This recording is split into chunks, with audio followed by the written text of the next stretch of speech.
All right, guys, welcome back. This is part three of the reading. This should be the last part of the reading, so I'm going to go through quickly. We just talked about the Gilded Age, obviously gilded being that it's covered in gold, not made of it. Robber barons, J.D. Rockefeller, Andrew Carnegie, making a lot of money, pretty much exploiting the workers in the sense that life in the factories was not good, unhealthy conditions, long hours, low pay. Unions obviously were a big thing at the time, and the only way that people were able to get rights was to collectively bargain, as in to get together, have the numbers. Samuel Gompers is known for creating the AFL, which is essentially the American Federation of Labor. Okay, it's a union in order for people to get the rights that they deserve. All right, so again, here we go. We're going to go quick here. Going on strike. All right, so like I just said, going on strike is something that it's chancy. It's chancy for a worker. It's not always a great idea in the sense that you could technically lose your job. But if you feel like you have numbers, if you feel like you have enough people to fight for the rights that you have, then you're good. So what does going on strike technically mean? So a strike is when employees refuse to work, usually in an attempt to negotiate a change in the working conditions. Right.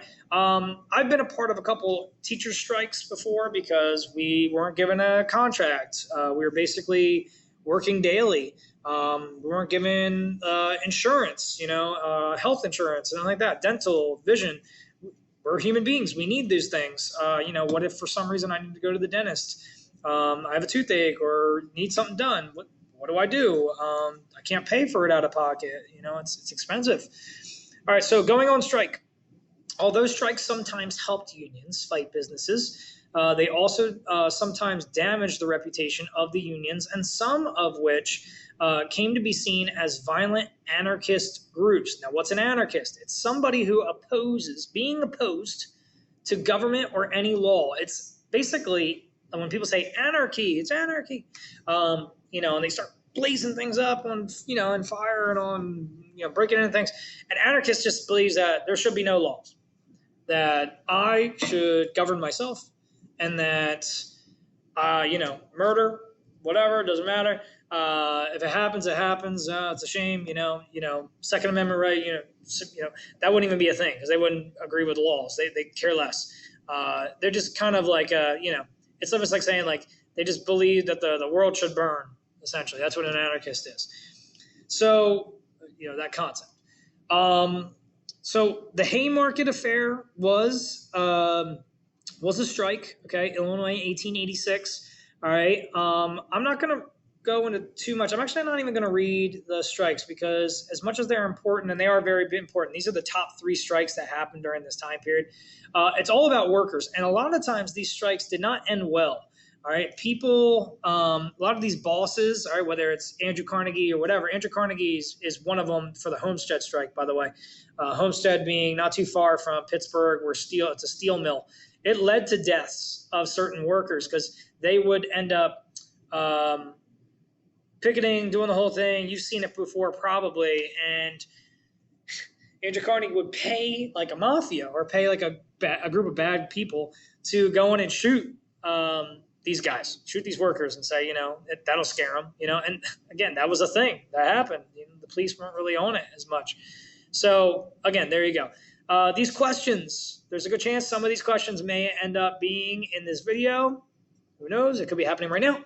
No, I don't know. I'm just playing with you. I have no idea. I don't know when I'm going to put these the questions periodically, but pay attention. I'm just going to scroll on down. All right, new immigrants. New cities. This is technically chapter 27. It's shorter, so we're going to go quick here. The new immigrants. All right, previous immigrants had come mostly from Western and Northern Europe. Western Europe being that of England, France, Germany, that kind of thing. They're all coming from Western Europe, Italy especially. Italy's a big one, especially with New Jersey and New York. Ireland, very big, New Jersey, New York as well. But new immigrants, okay, the new immigrants. But the new immigrants in the 1880s were from Eastern Europe and Southern Europe. All right, so Southern Europe is more like Italy, Portugal, Spain, that kind of thing, and also Asia and Mexico. So we've got this group of people now, what we call old immigrants, all right, old immigrants, would be in the red here. Old immigrants are from Western and Northern Europe. We're talking about like England, France, Spain, England, France, Germany. That's old. Northern Europe being Scandinavia. We're talking about Finland, Sweden, Denmark, even Russia. All right, that's old. All right, so old immigration is that old first wave of people coming into the United States. The new immigration we're talking about is going to be that of Eastern Europe, okay? Estonia, Latvia, Romania, Lithuania, like countries that are, a lot of, out there, a little more Eastern European, different languages, Moldavia. For me, my family came from Yugoslavia, which is a completely different thing, but it's not its own country anymore. So it'd be like Croatia today, Montenegro, Serbia. And then Asia, Mexico. I mean, you know what those, technically you should know what those are. All right, Southern Europe being that of Italy, Greece, okay? So going over. The reasons for both waves of immigration were mostly the same. Immigrants strive to escape the overcrowding religious or political persecution and economic problems. So overcrowding, lack of food, not enough space, religious and political persecution happening over in Europe and a lot of countries, economic issues, money, all right, is the biggest thing because in America, it's the land of opportunity. Come on down, okay? And that could be no better explained than with Ellis Island. All right, Ellis Island is where our Statue of Liberty is, Jersey City, Ellis Island, technically. And after immigrants completed their often treacherous journey, it would usually take it sounds like a long time. It would take a good month, 3 weeks for people to get from like England all the way over to the United States. And it takes a long time. After immigrants completed the often treacherous journey to the United States, they had one last hurdle to cross, and that would be the Immigration Processing Center. All right, what we technically look at today, if you were to go to Ellis Island today, you can go to the museum. The museum is today what people would be processed through then, okay? Where their health, legal status, and destination were confirmed. Today, if you're coming from a different country and you want to come to the United States, you could do this in any state, by the way, basically. It takes a longer time. We're going to vet you, all right, VET. All right, we're going to vet you and see if your family has any terrorist background or any of that kind of stuff, what your health is and all that. And then you could be here on a temporary visa. Temporarily, you can be here to work, whatever you got to do. But then you got to go back. If you want to be a citizen of the United States, it could take 5 to 7 years, all right, to get your green card, to get your citizenship. All right, you have to do a test. There's a whole lot of things going on there. So many people, to get naturalized, all right, many people had their names respelled in Ellis Island, shortened or otherwise Americanized, okay, in a very good way of saying it. The most famous immigration processing center was obviously Ellis Island in New York Harbor. All right, that's where the Statue of Liberty is today. Most of those who came through Ellis Island were European. Asians were often processed on the west coast of the United States, what we would call Angel Island. All right, so if you want to think like Los Angeles, Angel, Los Angeles, all right, Angels, all right, Angel Island, okay, California. Mexican immigrants tended to arrive through the immigration center in El Paso, Texas. So there's, again, immigration centers all over, even in this time period, but the big ones were Texas, California being Angel Island, and then, of course, the biggest one in New York, Ellis Island, okay? The Statue of Liberty installed in New York Harbor in 1886 was a gift from to the U.S. from France, all right, for our help with them during the American Revolutionary War. And it says, includes the famous lines, give me your tired, your poor, your huddled masses, yearning to breathe free. This is a poem from Emma Lazarus. If you did your Google Classroom 31, I don't know if it's the same number anymore, but if you do your unit guide for the Gilded Age, you already know this because you've read this poem. To many immigrants, the first sight of the statue represented a new beginning of the American dream. Becoming American All right, like previous immigrants, the new immigrants tended to settle in ethnic neighborhoods. All right, it's just more comfortable that way. So, like if you're Italian, you move to New York City, you're going to go and try to find other Italians. So that way you can hang on to that cultural feeling still. If you're Chinese and you move to New York City, you're going to create what we call like Chinatown. And so today, if you think about it, you go to certain neighborhoods in cities, especially Philadelphia, whatever, you're going to have what we would call like Little Mexico. You're going to have what we call Little Italy, Chinatown, whatever. And these neighborhoods are known for their particular cuisines, cultures from that group of people. Okay. Again, they practice their religion, their cuisine, their traditions of their homelands, and Little Poland or whatever. They all live in that area. However, the new immigrants were more recognizably different, and the diversity they brought to the cities was often seen as a negative. Okay, so even though you have these groups of immigrants coming in, there were new workers. You're going to have this other group of people who are going to be calling themselves nativists, as in natives, and they're not. They're not really natives. They're not Native Americans. But they're not going to be happy. They're going to complain. They're going to be fearful. They're going to fear, it says some U.S. citizens feared immigrants would take their jobs from citizens by working for less. You've probably seen this in the news, this idea of immigrants coming over, taking jobs. Not as much today. Statistics prove that that's not really the case. But there's still that fear, okay? Think about it. Donald Trump wants to build a wall, or wanted to build a wall along the border of Texas all the way into California to stop immigration from coming through. Hasn't really been the case. Hasn't really worked. All right. So what happens when immigrants come to the United States? Well, they need to assimilate, essentially. They need to blend in. They need to learn English. They need to go to schools. They need to go to work, whatever. They need to make themselves, as American as possible.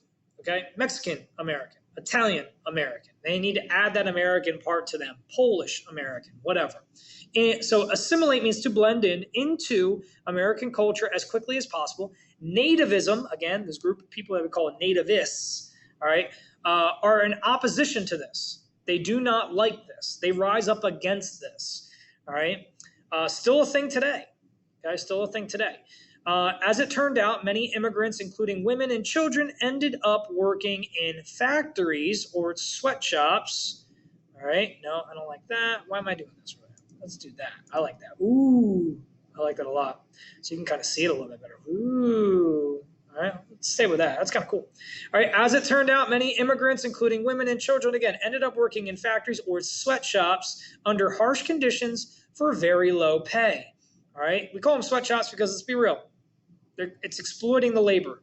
All right, it's making them work really, really long hours. Sweatshop, a factory defined by its poor working conditions and low wages. Basically slavery, except for very little pay. Immigrant farmers could not afford to purchase their own land in America, so they had no choice but to accept work that is low paying. Still a thing today. All right, I hate to say it, but in New Jersey even, there's some undocumented workers working on farms because that's the only jobs they can get. But those jobs are better than what they had if they lived in, wherever, Mexico, Puerto Rico, wherever they are. It's even worse. Okay. Guatemala, Costa Rica, wherever you're from. That's common even today. All right. In 1882, Congress passed the Chinese Exclusion Act, all right, which banned immigration from China for 10 years. The act was only supposed to be for 10 years. Right? It was renewed twice, and then ended up becoming a total of 30 years where people from China were not allowed to come to the United States and stay here.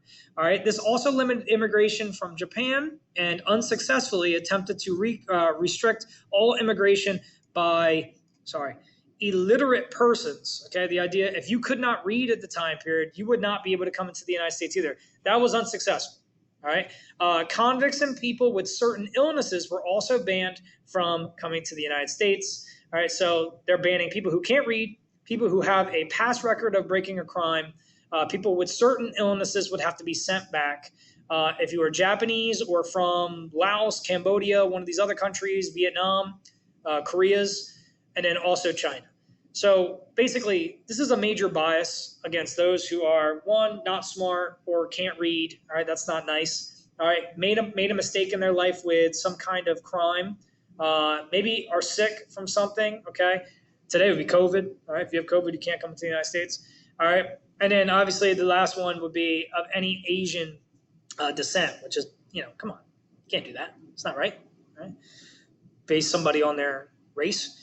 Although immigrants were encouraged to Americanize, the notion of being American was difficult to define. As immigrants assimilated or blended in, they changed what it meant to be American.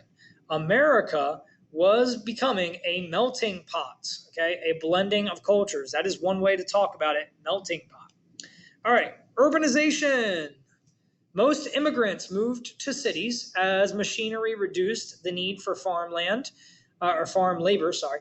Those workers began coming to cities, the north for factory work, and also, and as did many African Americans from the south. It was a time of great urbanization, the growth of cities. City life, turn of the century, cities were places of innovation and excitement. So the steel industry, all right, we talked about the steel industry a little bit. The steel industry, the invention of the elevator patented by Alicia Otis, allowed buildings to be taller. The building up rather than out conserved city space. So when you go to a city, they build up, all right? Skyscrapers, Twin Towers, World Trade Center, all those things, the Sears Tower, all right? These things were always building up. Interesting little fact about this. So if you were today to go to Japan, Japan has like a couple major cities, Kyoto, Osaka. One of the major ones is Tokyo. Tokyo literally is building up on everything. Why? Because they're running out of space. All right, they don't have a whole lot of space. Japan's kind of small. New Jersey is literally bigger than Japan in size. So what do? You got mountains, you got things that are in the way, all kinds of stuff in Japan. So you build up, all right? A lot of people who live in Tokyo build up. The skyscrapers get bigger and bigger and bigger, and they connect buildings and all kinds of stuff. Why do they do this? Because they're running out of space, but they still have enough people. They still have workers. There's still a lot of industry there. So building up rather than out conserves the city space. The first skyscraper was a 10-story building. Crazy. 10-story building. Doesn't seem very tall today, all right? Cumberland Regional, literally, our building alone is, 3 stories? 2 stories? Something like that. So just think of something 3 times taller than Cumberland, which really isn't that big, to be honest with you. The first skyscraper was a 10-story building constructed in Chicago in 1884. Next time you're in an elevator, look at the logo. The Otis Elevator Company is still a major producer of elevators. So look for a logo of the Otis Elevator Company, okay? Kind of cool, right? Elevators, something you take for granted. Okay? You push a button, sends you up, sends you down. All right, public transportation. All right, enabled travel. In San Francisco, they installed cable cars, still there today. Kind of cool. All right, it's one of the only things that is kind of old and they keep there. All right, Richmond, in 1873, cable cars. And Richmond introduced trolleys, electric cars that would be replaced that would replace horse-drawn carriage, drawn streetcars. Boston opened up a subway system in 1897. All right, again, still there today. All right, New York City then followed in 1904. All right, everybody takes a subway in New York City. It's smart. It's a good thing to do. All right, construction of Central Park was then completed in 1873. Again, as cities grow, more construction, transportation, getting people to places at certain times quicker. All right, designed by Frederick Law Olmsted. The park was then built when New York recognized the importance of having a green space. Other major parks were built during the same time also. So Central Park today, very big actually, I forget how many acres Central Park is or square miles. But it is pretty awesome in that sense. Again, cities were still in need of development. The working class often lived in dangerous tenements. that were unhygienic, okay, not very clean and overcrowded. Areas with many tenements became what we call slums today, ghettos, which led to increased crime. City sewage systems, I can only imagine, were not equipped to handle so many people. Earthquakes, fires would then destroy large sections of cities at certain times, especially in the West, at a time because of unsafe building standards. These problems encouraged the growing middle class to move to the suburbs. Okay, so if you were to live in Philadelphia, it might be easier to live in a place like Deerfield or Hopewell, because then you can just go on the highway and travel that way through, with your Model T car in 1900s. So that was a big thing. That kind of happened due to the slums, nasty things. But it's, again, easier to live in the city if you're working in the city. Now easier to reach because of their better transportation. All right, we're almost done. This is it, last part. Reforming the cities, okay? Reforming the cities, all right? Local governments did little to address the problems of the cities, especially for immigrants. However, individual activists tried to make a difference. Photojournalist Jacob Riis, all right? Remember that name. It's an important name. Took photos of slums to expose their terrible conditions. Jacob Riis is what we call a muckraker, all right? I know that sounds like it's a bad word. It's not, all right, unless you're a business owner. All right, a muck, as in dirt, as in mud, raker, as in mover, you're moving mud here. All right, so a muckraker is what essentially Jacob Riis is. Now, what's a muckraker? Well, it's somebody who's it could be a journalist taking pictures, photojournalist taking pictures and writing up articles, writing a book, where you're talking about the bad stuff that's going on in the United States. And you're essentially you're raking away the mud and nastiness of America so other people who don't have any idea what the heck's going on can see, wow, this is bad. Wow, this is not good. The United States isn't really that great of a nation right now. There's a lot of problems. I'm trying to find a space for me. There's a lot of problems with this country. We need to pay attention to this and fight for rights that people aren't getting. Photos of slums. So what did he do? He took pictures of slums where people were living at the time, terrible conditions that they were living through. Others set up settlement houses to provide social services for the poor. All right. New York's Neighborhood Guild, founded in 1886 by Charles Stover and Stanton Coit, was the first. The most famous settlement house ever, though, it's still there today. You can check it out. We call it Hall House, all right? And it was founded in 1889 by Jane Addams and Ellen Gates Starr. And what they do is it's for people who obviously it's mostly families, educate children, give them health care, do the whole thing, feed them, help them get jobs. And then that way, when they do get the jobs and they can start to afford their own housing, they can go and do that. It's to help out families. All right, so again, you have a couple questions here. These questions may pop up. If you have any questions, let me know. Good luck on the questions that are popping up, and until next time.